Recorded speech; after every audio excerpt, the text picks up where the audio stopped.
Johnny master కేసులో Jhansi comments. 2 వారాలుగా ఈ ఇష్యూ మా పరిశీలనలో ఉంది.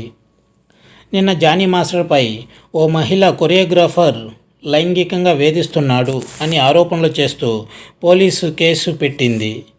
అలాగే మతం మార్చుకొని పెళ్లి చేసుకోవాలని జానీ మాస్టర్ బలవంతం చేశాడని, పలుమార్లు లైంగికంగా వేధించాడని, వర్క్ విషయంలో కూడా వేధించాడని ఆరోపణలు చేస్తూ ఫిర్యాదు చేసింది.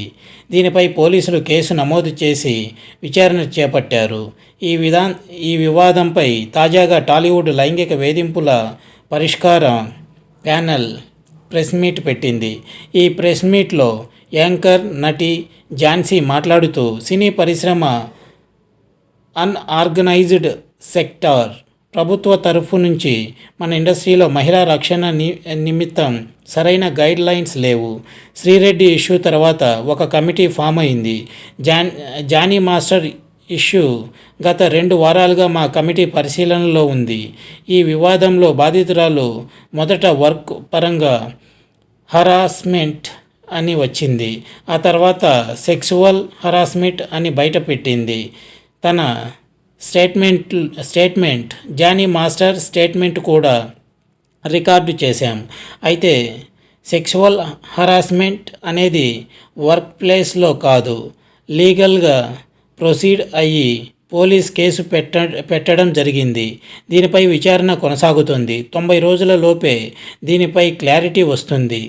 అమ్మాయిలు ఎవరైనా కంప్లైంట్ చేస్తే ఆమె వివరాలు గోప్యంగా ఉండాలి కూడా అని తెలిపింది. అలాగే ఈ కేసులో బాధితురాలి వివరాలు, ఫోటోలు ఎవరూ రివీల్ చేయొద్దు అని కోరారు.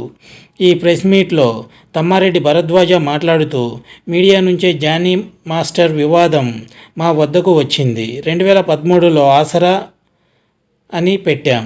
2018లో సరికొత్తగా ప్యానెల్ పెట్టాం. ఎన్ని పెట్టినా మహిళలకు ధైర్యం ఇవ్వలేకపోతున్నాము. ప్రతి అమ్మాయికి తెలియాలి, తమకు సపోర్ట్ ఉందనే ధైర్యం కావాలి. అందుకు తగ్గ కమిటీ ఉండాలి. 90 రోజుల్లో జానీ మాస్టర్ కేసు సాల్వ్ అవుతుంది. సినిమా ఇండస్ట్రీలో ప్రతి అమ్మాయికి రక్షణ కావాలి. ఛాంబర్ తరఫున ప్రతి యూనియన్కు ఓ కంప్లైంట్ కమిటీ పెట్టుకోవాలని సూచించున్నాము. డాన్సర్ యూనియన్ కూడా ఈ విషయంలో మాతో పూర్తి సహకారాన్ని అందిస్తున్నారు అని తెలిపారు.